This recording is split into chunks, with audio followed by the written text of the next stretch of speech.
Hi, everyone. It's Amanda Koziel with the VIP Woman, and welcome back to the You Were Born to Lead online show and masterclass. And I am so excited today. We have such a phenomenal guest.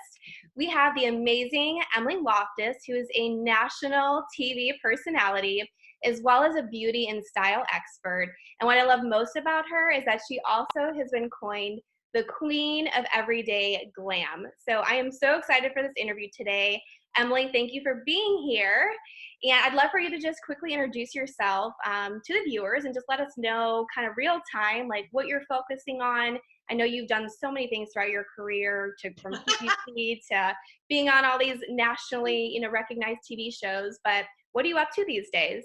Hi, everyone.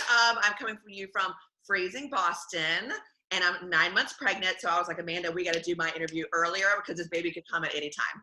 Yes. So, where do I begin? First, I was a professional dancer in New York City. I did that for many years, Radio City, Rockette, Broadway. And then one day my heart just changed and I was like, you know what? I'm done being like third girl to the left and I want to be front and center with a microphone.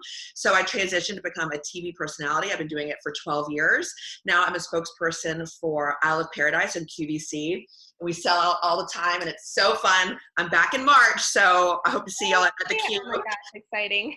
It's the best. I'm partnering right now with Walmart for some really great segments. And then tomorrow, if you're not based in Boston, you might not know Primark. We have 9 stores here, but it's kind of like a TJ Maxx, but even like, I don't like to use the word cheaper, but it's more affordable, and yeah. great quality materials. And they're coming to my house and we're doing what's in my hospital bag and how to prepare for the baby. And we're shooting in my nursery. So right after this, I'm going to go put on some sweatpants, clean my house, make sure the house looks good. But that's me. I'm on TV. I talk Wendy Williams, Steve Harvey, all these, all these national TV shows. And I'm always talking about style and beauty. And what I love so much is affordable style and beauty, which is the queen of everyday glam, because you can do tiny little things every single day to make yourself feel fabulous, which is putting on a pair of hoop earrings, orange lipstick, let's throw that leopard on, something that's going to make you feel fabulous before you go to bed tonight. Put on a face mask, try the teeth whitening. It doesn't have to be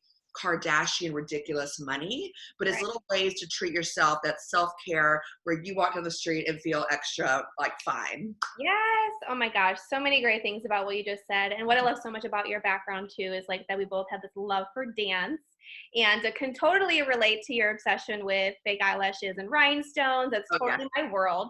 I feel like I always joke around with people because when they find out that I'm a competitive ballroom dancer and they're like, tell me, like, what is that world like? And that's like the first thing I think about. I'm like, it's a lot of rhinestones, a lot of hairspray, and all the things.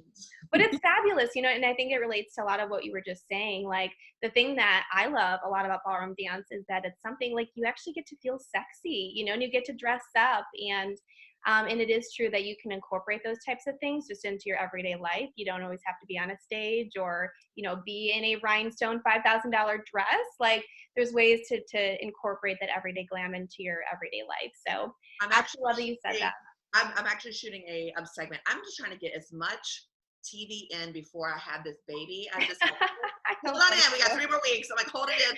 But we're doing a segment here in Boston about like not wearing the black puffy jacket because I just don't wear black. Like, it doesn't resonate with me. Like, I'm such a bright color, happy, joyful, and you can see me walking down the street and just a sea of black jackets. I have this gold lame. I either look like a rapper or whether it's original jacket is full body length. But I pitched it to NBC and I'm like, we need to talk about, there are so many more options. You can wear a red coat, you can wear a metallic coat, you can throw a fabulous belt, just little ways that you can stand out, that you feel where you shine, even if it's freezing cold, Boston, New York, wherever you are. Yes, it's no excuse to not look fabulous, right? I agree. I absolutely love it. And then I love that you're part of QVC too, because sometimes when people ask that what's like one of my guilty pleasures, like, no joke, there was a time period where I would stalk like when like the different makeup brands were going to be on QVC, and I would sit there in my apartment like watching. So I'm definitely going to tune in when you're back in March. So definitely let me know, because it's like one of those things I get totally sucked into it. I'll have the baby. He'll be 5 weeks old if he comes on time. So either he comes with me. We haven't gotten that far yet. We'll see if he sleeps well. Yes, day by day, day by day. Yeah. So exciting. Well, so I know that we have, a couple different things that we wanted to talk about today to share with our viewers. You obviously have such an array of different experiences, and throughout your career, I know one of the really important things you've had to really hone in and master was this idea of mindset. Mhm. And I know that you shared with me that it was something that you felt that even before like mindset was a thing, because I know like nowadays everybody says like, oh, it's all about the mindset. But even before it really became a thing, I'd love for you to share just what you learned about the importance of that and how it really helped you through the different transitions of your career. I'm from a tiny little town in South Georgia. It's called Thomasville. It's not Thomasville, North Carolina, where the furniture comes from, but it's like a little tiny village, and it's like right by Florida. So there I am. I'm dancing at 3 different dance studios. I know that I'm going to go to college. I know I'm going to have like a full scholarship somewhere to dance, and then I'm going to move to New York. And it just did not matter to me what was happening around me. It did not matter to me that all my friends are going off drinking and going to parties and stuff like that. Like, I have always been eye of the tiger. If I know I'm going to do something, I'm going to do it. I don't care if anyone around me doesn't see it. I am just laser focused. Like everything that's going on with Kobe Bryant right now, and that's what everyone kept talking about. Like, I feel like we have the same mindset that there was certain goals I was going to hit in my life, and it wasn't if, it was just when.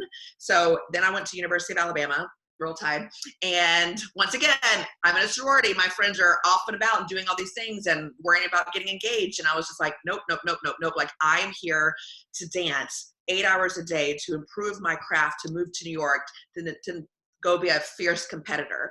So then you go to New York City. I have no friends. I have no credentials. I have no idea what I'm doing. I'm sitting at these auditions, and back at the Equity Building a million years ago, they wouldn't even let us use the restroom in the Equity Building because I wasn't union. So I had to like walk down the street to McDonald's, basically where all the homeless people are, to use the Yeah. restroom with my dance bag, with my tap shoes, with all my things with me. But it didn't matter. I just would call my mom every night, and I'm like, okay, I sat there all day and I never was seen because I wasn't union. But I'm like, I'm going back tomorrow. I'm going back tomorrow. I'm going back tomorrow. I knew at some point I'd be able to dance, and at some point I'd be able to show people my ability. And I knew I was good enough to be in the arena. Right. And I just have always known that I was born for greatness. Simple as that. I didn't know where I was going to shake out in the world, and Mhm. your interests change and loves and things change in your heart. But I just knew that I had too many big things to do in my life than to just sit in fear and sit and worry about what people are going to say about me, or like, am I going to be brought up in the tiny little local newspaper? I have bigger fish to fry. So I've always just lived out loud and lived in my truth, been truly authentic, and worked on myself. Always prayed, always written down like positive quotes. This was years ago, before we had cell phones. Like, I'm not trying to like age myself, but before like everyone was talking about mindset and podcasts and all these things. Like, this has always been super important to me, because there were days for dance where I would get turned down or told no 5 times in one day. Oh Absolutely. well, you go back the next day. It's just the part of the game that I decided to be a part of. And you just have to choose to not let it destroy you. They're not saying no to me as a human. They don't think Emily Loftiss is a bad person. I just might not fit the part. Or I'm going in for Wicked on Broadway, and they need someone who's 5'7" with a size 7 shoe. I'm 5'9.5" with a 9.5 shoe. I just don't fit the part, and it's totally fine. It doesn't mean that I'm not talented. And I feel like this could really work for anyone in sales or anything that you're doing. You cannot let the chatter of everything else around you, or a boss who just decided that they hate you, that's not going to depict the rest of your life. It's a season. You get through the season, and then you move on. Either get a new job, or just that person who's hateful is going to get fired anyway. Like, you just have to just keep going down your path, and you can't come home and sulk and just feel so broken, because it's just a moment in time, and then it's just going to keep getting better if you stay in the good, healthy, sweet spot of like life. That's how I feel. Yeah, no, that's so beautiful.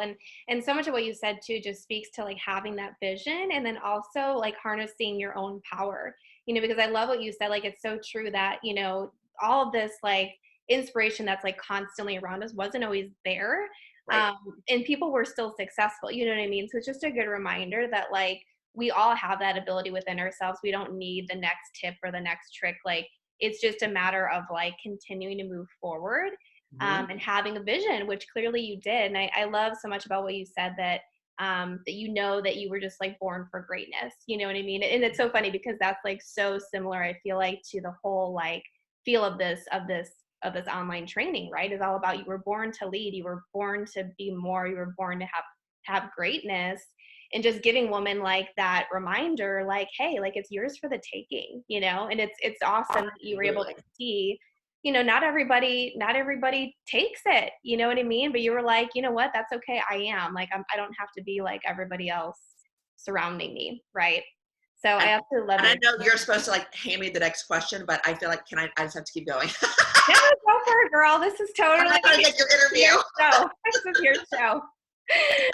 But going with that, so here I am. I'm in New York. I'm a professional dancer. I'm the top female booker at my agency. And one day I'm like, I want to be a TV host. And I walked in there and I said, I'm done dancing. And they were like, what? I was 28. There was no reason for me to be done. I just decided that like I was done. I want to be a TV host. So my agent was like, okay, this is so out of the blue, like a random Thursday, you just decided this. And so he's like, what do you want to do? I'm like, I want to do hosting. I'm going to throw myself into some TV hosting classes. So I just threw myself in. A cool thing with Rockettes is they do a thing called Future Kicks, and they pay for, if I want to improve my education, if I want to become a spin instructor, if I want to become a dental hygienist, something, they will help for your schooling. So they help pay for a bunch of my hosting classes. So I threw myself in every commercial class, every soap opera class, all these things. I was like, I'm not an actress. I'm a great Emily Loftiss. I'm not a great actress. Right. I can dance, acting, not great. Yeah, no, you're saying. Not great. But I just threw myself in class so I could watch myself on camera to be like, what am I doing with my arm? What am I doing? Like, I just was trying to figure it out. Then my teacher was like, okay, first thing you got to do is make a reel. I'm like, how do you make a reel if you've not even done a job?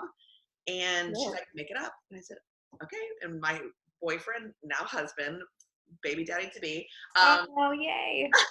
we went to Aruba. I threw him my camera. I said, just film me. We're going to do like Wild on E. We're going to act like I'm here on vacation working. And we filmed this whole video, and I just like crafted this reel that was completely all false, but it got me my first job, and then my next job, and my next job, Craigslist for free. So I finally got a real job with New York Fashion Week. And I just just moved on. And the second I decided to become a TV host, I told all my friends and family, do not introduce me as a dancer anymore. I'm now a TV personality. I'm a TV host. That is it. I was still trying to figure out my niche. I was still trying to figure out how this was all going to work out, but I just could see the vision 10 years from now.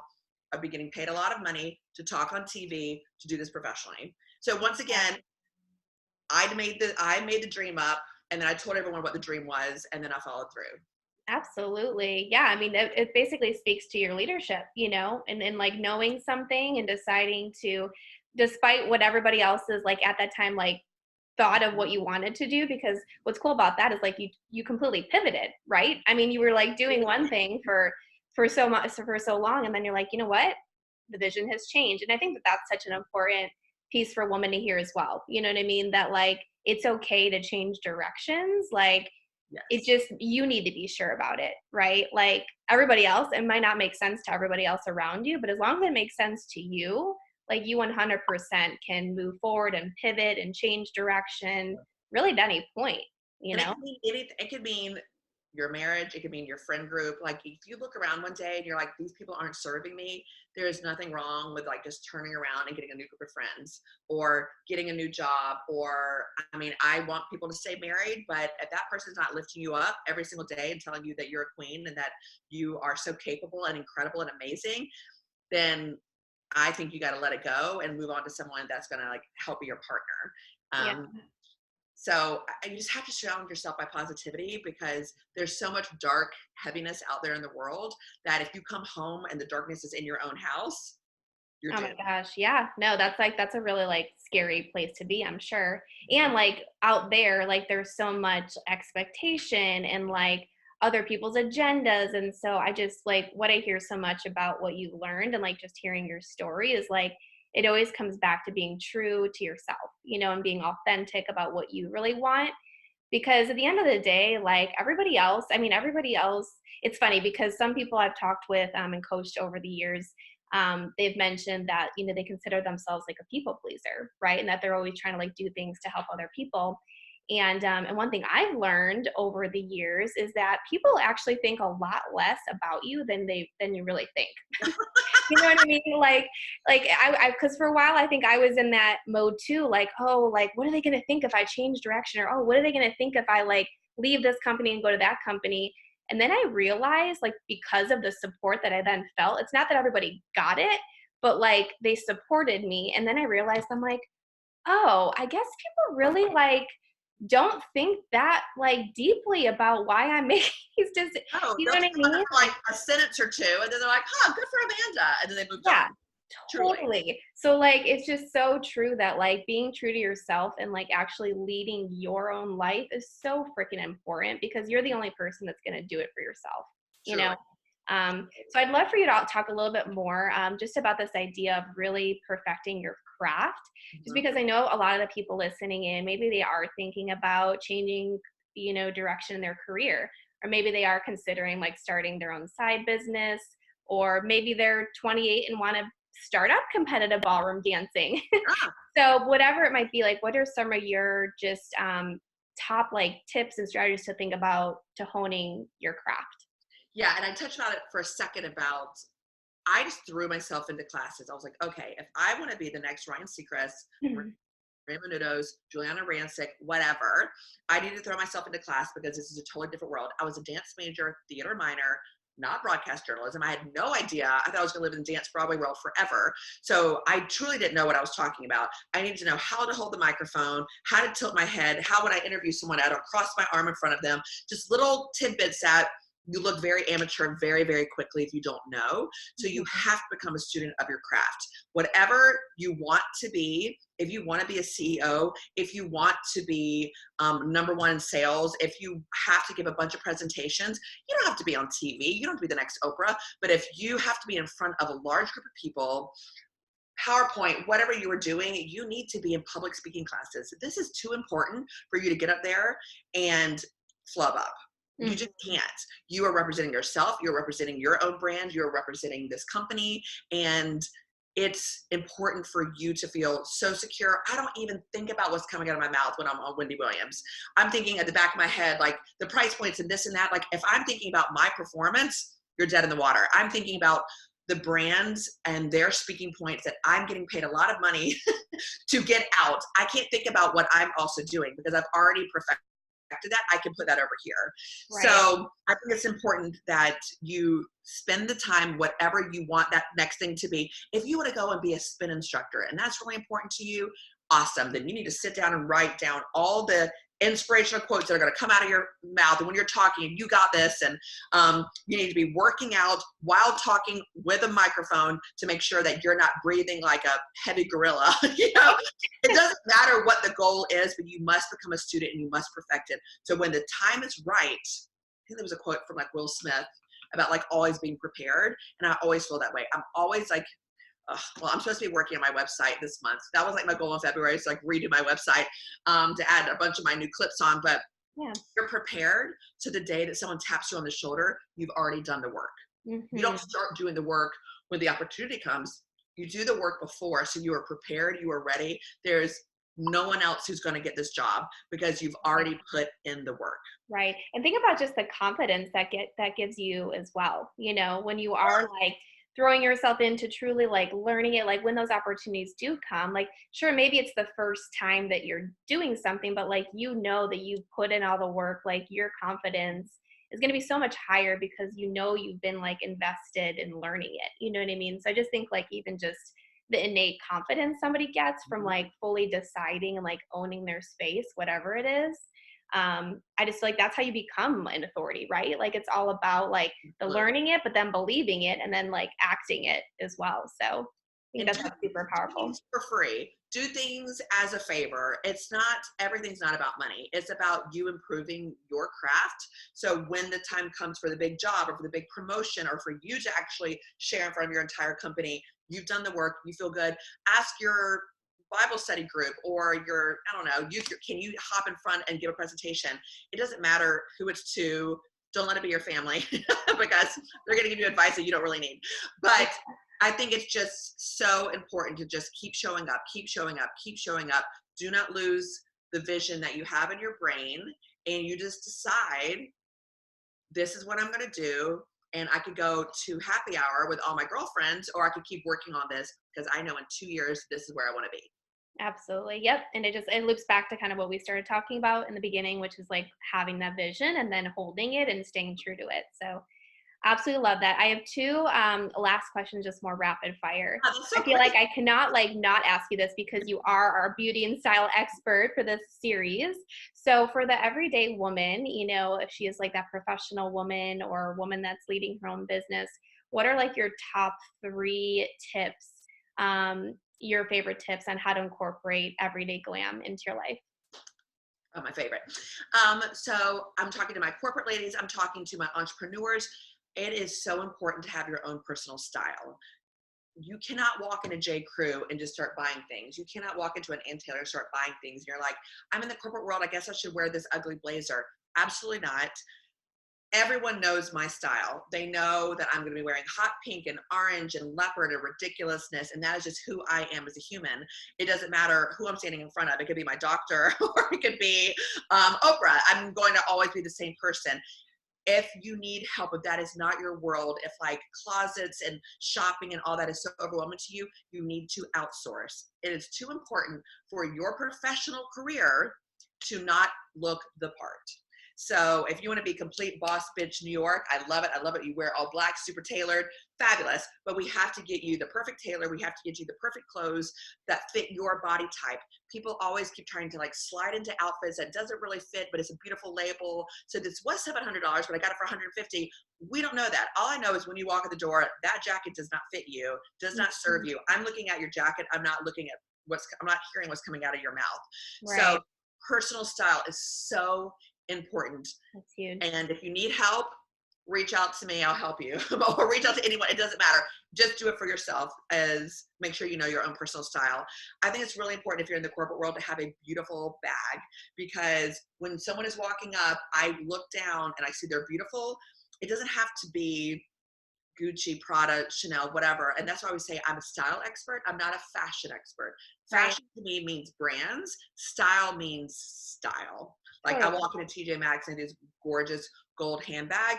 It's $25. I'm going to buy that because I'm going to rock it and it's going to look so fabulous and nobody will know how much it costs. Yeah. But I think a really beautiful bag for you to have your computer and all whatever things with you is so, so, so important. Don't pull out some pencil if you're about to interview someone. Like make sure you look professional. I don't care if you're meeting someone at Starbucks. You are representing your brand. You are representing your essence.